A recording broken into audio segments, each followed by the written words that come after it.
But so I was struggling to get to the top, and he was up, and I was like, you know what? I told him in Spanish, muy peligroso. This Mm, is very dangerous mm. because you look down, and if I fall, I get seriously injured or be dead meat. uh, uh, and at that moment, he he just had this confidence, and he's like, "Take my hand."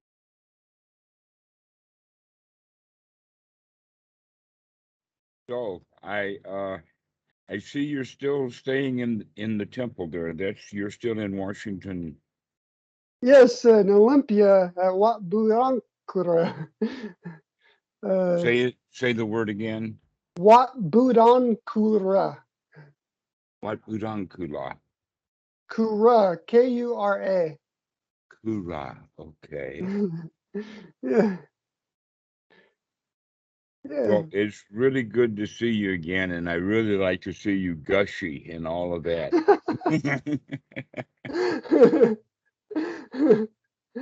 It's wonderful. So I'm glad to see that you're still at the what? Wow, this is coming on now more than a year, including your trip to Mexico. Yeah, just about somewhere around there. Time just kind of, I don't know, goes by. I don't difficult to keep track of, but yeah, it sounds about right. Well, when the how good the what life is gets out to the general community through our Open Sangha Foundation, I imagine that there'll be more people finding their way into the situation that you're in. That's really great. That's gonna be so wonderful. Yeah.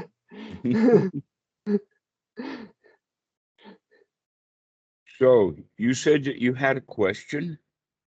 Yes, yes. I have a question. Um, um, so should I start over or? Well, yeah, you could just tell me that. Yeah, go ahead and start over.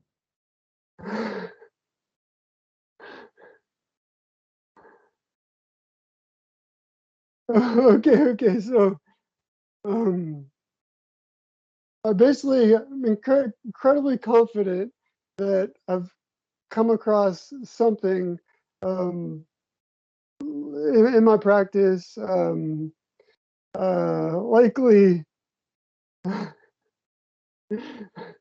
likely first jhana or samadhi, Hmm. um, just a total release of the hindrances, complete freedom, um, and and it's come about from basically spitballing with different thoughts of confidence that you've talked about many times of a lion of I can do this attitude Hmm. basically um, yeah, playing with that, really playing with that and um, bringing it up as much as possible, just really bringing it on. Wow. Um, and and at some points, um, all of a sudden, whatever tension there has been in the body, um, just completely releases away, goes away, and it's just like, oh wow, what a relief.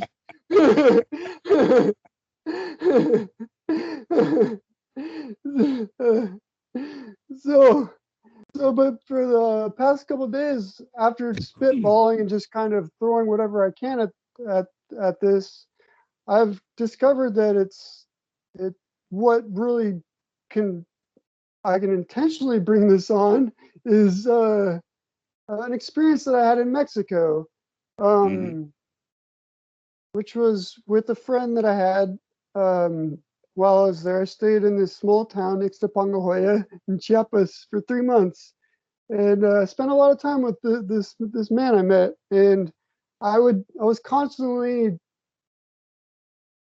you know, freely giving him as much joy and as possible, the Dhamma, and I noticed that I was learning things from him as well. Mm-hmm. That's what I learned from this experience, is that everybody is a teacher.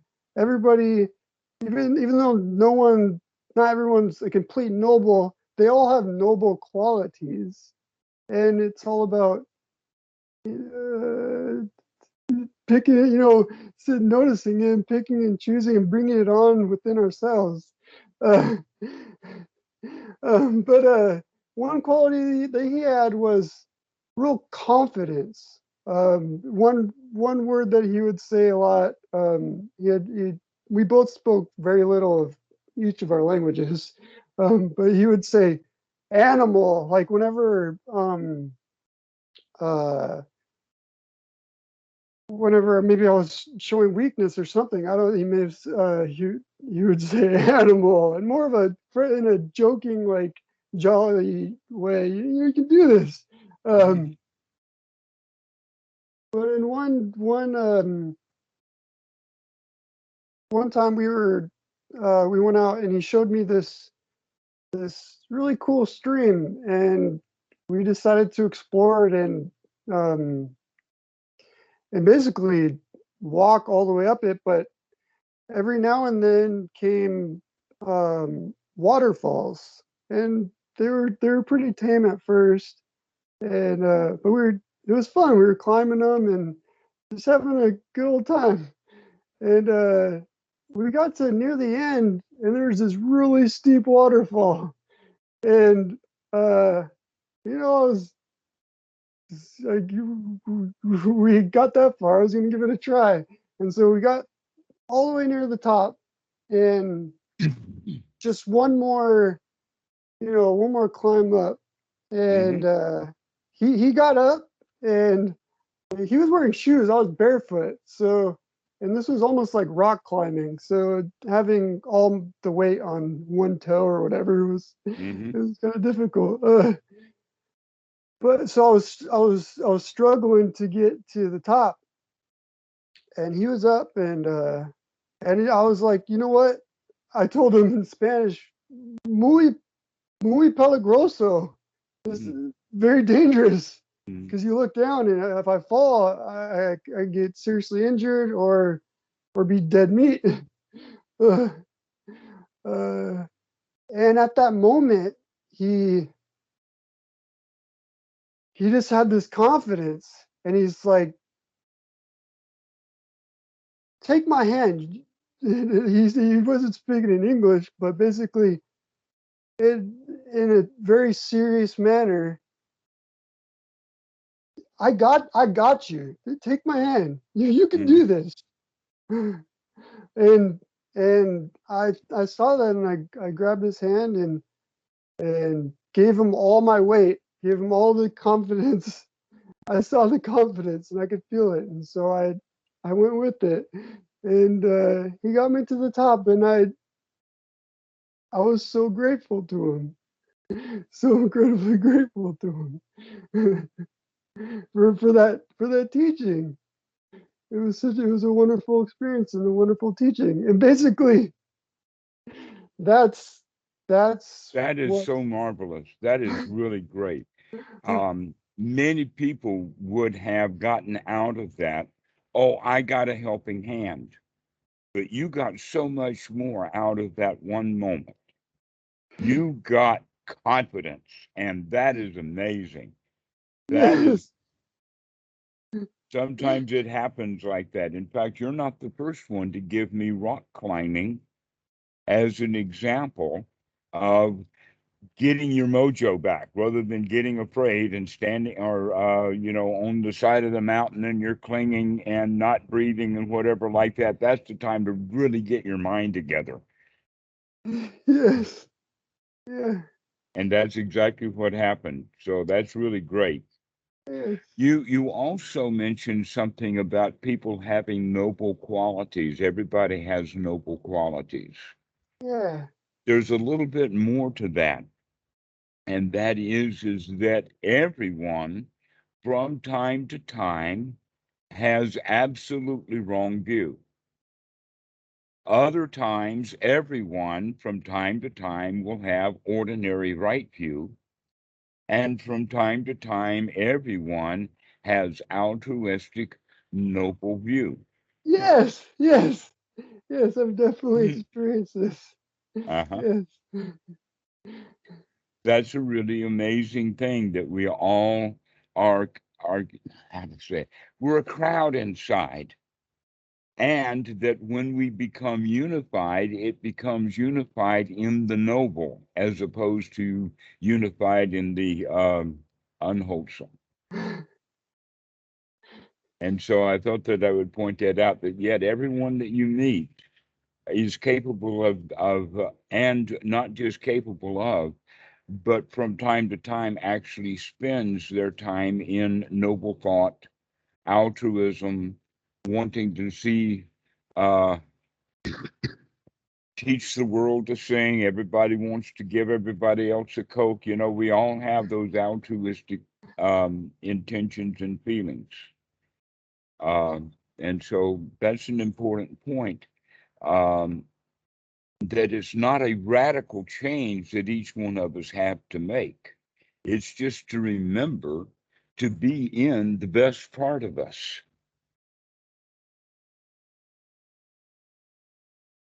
I had a friend one time who told me that her son brought out my worst nature. And I understood what she was meaning by that. Uh, but yes, the way that I chose to behave was according to trying to move him out of his place. But what that did was is that he was more powerful in his place than I was in mine. So me moving him out of his place into mine actually was me moving myself into his place. And so that didn't help anybody. But this is the point that we all have a Buddha nature. Yeah. But we also have the nature of a thief. Yes. Yes. So it's so incredibly important not to discount anybody as someone who can basically fill the gap for you. Uh, Hmm. it's, it's almost like every person they all have that noble part of them that you may be missing, and um, it's important to be open to that. Yes, absolutely. So, he, at that episode of doing some rock climbing, he showed you confidence, and that was almost like a spark that he gave you his confidence, and his confidence was so sharp that you got it. Especially since we had together laid such foundational work for that, so that at Yes. that point, that was like the change. It was like the tip of the scale. It was like sometimes they speak of it as the camel or the straw that broke the camel's back, or just one more gram, and now the scale tips from being incompetent to being confident. Yes. And so that's really amazing. That's great. I'm really glad that you told me that story. Thank you. So, coming back to the what now, how are we applying that? Well, basically to to see dukkha and to confidently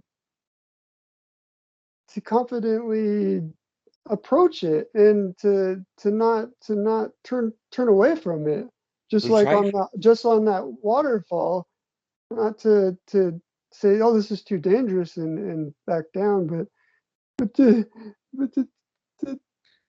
take the hand of the Dhamma, the Buddha, and have confidence in in that, in the teaching, and everything's gonna be everything's gonna be all right.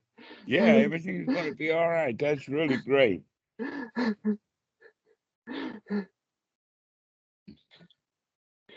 That's amazing, Eric. Thank you for telling me. So you eventually said though that you had a question. um, so like I said, I've condensed this this this down to this to the memory of this experience. Um, uh, and so I'll think like I'll kind of replay it. Um, like or thinking of it as like quick, like it's almost like a quick. There's no time. Don't be, uh, don't delay. Take my hand. Uh, Basically that replaying that, having that thought in my mind, um, will lead to this freedom experience. And so I was curious um, if um, if you could help con, condense it further in some way. Um, um, yeah, Okay. You um or so one yes, of go the ahead. things that you said before we turned the video recorder on was that you can see the end of it. Light at Yes, the end of the the tunnel. light at the end of the Something. tunnel. Uh-huh. Yes, so that just the complete freedom. Like there's no question that there's that's that that's not freedom. That is freedom, and Mm-hmm. I know it without a question in my mind. There's nothing. Uh, yeah, there's nothing you could say or anyone could say. I know that it's there, and that Mm-hmm. it can be reached again. Um, and I know I can do it with coming back to this experience, just building this experience in the mind, um, and yeah, Yes. Okay. The reason that I'm mentioning that is because it reminds me of a sutta that I talk about to the students a lot, and especially more recently. And that is the Sutta number 111, one by one as they occur, yes, where the Buddha is giving the community uh, kind of the story of Sariputta. And that in there, in this sutta, it has some remarkable points because this seems to be the place where things are put together in a way of the entire practice, where it starts in the sense of being completely free from sensual desire, free from unwholesome states. That's how it starts, okay? okay, And this is something that a lot of people don't understand is how important it is to be free from the hindrances. Everything needs to be done when the mind is in fit uh, shape, worth, when it's ready. Fit for work is the term that Bhikkhu Buddhadasa uses. And that fit for work actually means that it's not overly encumbered with hindrances. That we're actually fit for work because we can set down the baggage to do the work.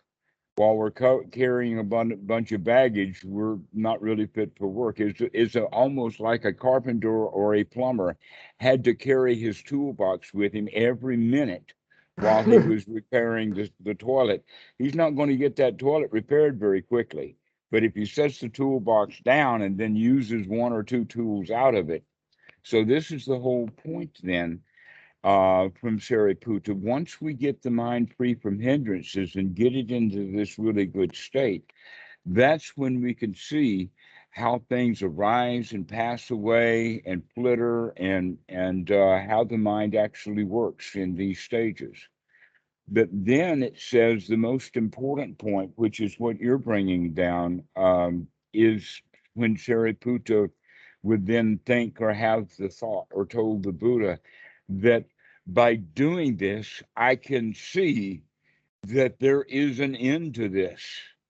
And by repeated practice, he became more and more sure that there is an end to this.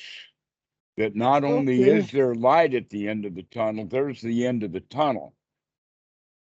Okay. And so this is an important point, that we recognize that as we keep practicing, that knowledge that the light is at the end of the tunnel actually is now the confidence. That, Okay. yeah, that's it. When we know that we could get to the end of this thing, Okay. Yes. that's the confidence. And we talk about it in that let's say analogy quite often, that people know that the end of it is coming, and that's why they call it the light at the end of the tunnel. That there's an end to this. And that's just something that most A great ordinary analogy. people have. That's, in fact, the loser's mentality is that there is no end to the dukkha. I will always suffer. Yes. But now you've got that new attitude. You've got the Sariputta, you got that lion's attitude. There's an end to this. Yes, freedom. And that itself is a major part of the freedom. Is know that we can bring an end to this stuff. That one step after another always keeps leading us to the light. It doesn't go back to the darkness anymore. Now we know for sure. And so taking little things like this, that in fact the Buddha said at one time, everyone can be your teacher. And on at least two different suttas that I know of, the Buddha uses the dog as an example for the teaching of the Dhamma. Really, That he uses two, dogs are teachers in the Dhamma. I could see that. Yeah. Yeah.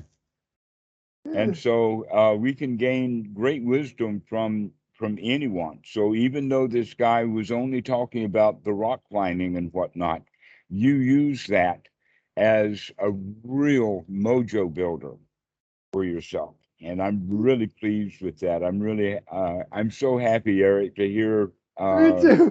so many of my friends are getting good success. Yes. Yes. This really works. It really works. It absolutely really works. Yeah. The teachings of the Buddha are just that. I mean, it's just exhilarating. It's so free. Yeah, it And really so is. um, this state then that we're talking about, that the Buddha refers to as first jhana, actually has the kind of components that we would want to have together at any particular time throughout our life. And that is to have a mind that's free from hindrance. We've set down the baggage, that we have only wholesome thoughts, not unwholesome thoughts. And these wholesome thoughts gladden the mind, spark up the spirit, give us a sense of confidence and well being, as well as having the mind now clear enough to really see what's going on. What a wonderful package. It is a wonderful practice, and this is what we call the first jhana, is getting our mind into that state so that we can really see that everything is just arising and passing away. Everything is just in turmoil. Everything is in flux. But also in this state, we can begin to see um, and review the skills that we have developed. And in that review, that helps develop the skills further. So it took skill to get into the state of the skill of sati, to get into that state, which means now when we're in that state, we can properly without any hindrances or false speech or any of that kind of stuff. We can actually see, how's my sati? How is it? Yeah, I can get it. I can keep coming back. I recognize when it's not there, but I can recognize when it comes. And so we begin to develop it more by knowing it, by seeing it, by experiencing it. The same thing with right effort. Oh yeah, that's right effort. See, when we're actually practicing, it's very much like actually being on the side of that hill. But once we get up on top of it, now we can look down and we can see, oh, this was the skills and this was what I had to climb. And these are the Yes. skills that I have been using to get there. And that's what gains even more confidence. So when we ask questions like, how is my investigation? How is my sati? We begin to note one's right effort. We begin to see one's right attitude, because we're investigating that kind of stuff. And that stuff also arises and passes away. It flitters in and it flitters out. But now we know it because we can see it. And so seeing all of this stuff is really great. So you're just, let us say, in your testimonial that you have just given, you're actually touching on all of the parts that the Buddha is talking about, of getting that mind into that state, and by doing so brings on such enormous confidence. Sure does. And that confidence is, in fact, the important point of the skills that we develop. But it's also the last one to come, that we really have to put in the work of right effort. We have to put in the work of right view and put in the work of right thought and clear the mind. But once doing that, then that attitude, that mojo comes. But it takes confidence to get the confidence, though. That's why it builds slowly, slowly. The Buddha talks about it, that these four things, right I mean attitude, they run I in mean circle around each other. the it takes the development the development of the that skill of confidence to get the real confidence is what I was getting at. Yes, exactly. It builds up, and then something will snap, or something will be a really big event, like let us say the danger of clinging to the side of a mountain, and you lose it, and you lose your confidence, and you're afraid, and all of that, and then somebody says, "Here, grab my hand." And when you grab their hand, you feel such power and such strength in their arm, that it's almost like that the energy from their arm just transmits right into you, and you're Yeah, open to it. And it's like almost like a buzz, and then you know that you can do this. yeah, Yeah. So this is how this is. Other things will happen like that. Sometimes people will get over an illness and bring about that confidence. okay. Others, that seems to be part of the Burmese method, is that the students will get themselves into a really, really dark place, but then they get out of it. And the coming out of that also builds that confidence. Hey, if I can get myself out of the funk that I just put myself into, I can get myself out of any funk I put myself into. And so this is what it takes. It actually takes some um, adversity, if you will, or some um, Yeah, event that proves to ourselves that we can do it, and that's yes, really great. and the what really builds that confidence is like I addressed earlier is intentionally approaching dukkha. And like we discussed in our last conversation, is seeing Well, I don't know if you said. Well, the Ajahn Sumedho says he talks about dukkha as a heavenly gift, a gift, something like that, heavenly gift or a gift from heaven. Hmm. Which I don't think he thinks of it as magically or anything, but to see it in that way, whereas you said it as a gift. Right. Um, Or maybe the word gift is a little strong, but we could certainly use the word opportunity. yeah, yeah, an opportunity to build confidence. An opportunity to build confidence. Exactly. An example of that would be that a young man has his new car, or new to him, and he's tooling around, and then he gets a flat tire. And when he realizes he's got a flat tire, he's still sitting behind the wheel of the car, and he has those thoughts of, "Oh no, my poor car. I'll never go anywhere." You know, those kind of thoughts that we have. "Oh Yeah. no, this is a disaster." But Yes. somehow or another, maybe somebody stops or honks or something like that. And then he gets the idea, well, I've got to do something, this is the way.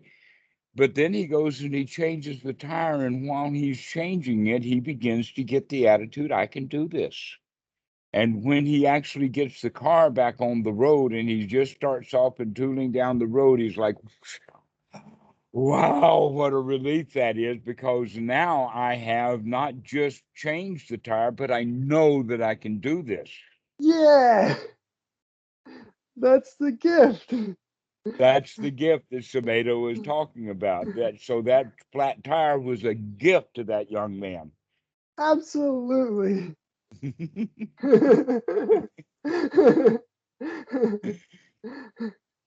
And so, yes, those times will come, but we can't schedule them. That, in fact, if we could schedule them, they wouldn't work. It's got to be something really natural, a time for it. The things Okay. happen, and they happen naturally, and we are confronted naturally with a choice. I cannot do it, or I can do it.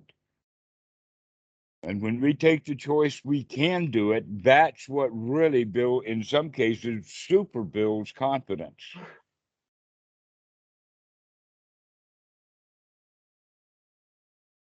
I give you another example. The kid is picked on by the bully, and he's afraid of the bully. And anytime the bully comes up, he gets afraid. And so maybe he joins a dojo, talks to an old Asian man, maybe a Dutch uncle or something like that, and tells him that bully is actually more afraid of you than you are of him.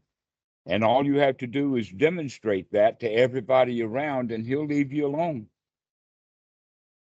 That's And a so good this one. Yeah. young, yeah, and so the bully comes up to this kid, and he remembers what his Zendo judo teacher told him, and he just hits that guy right in the stomach, you know,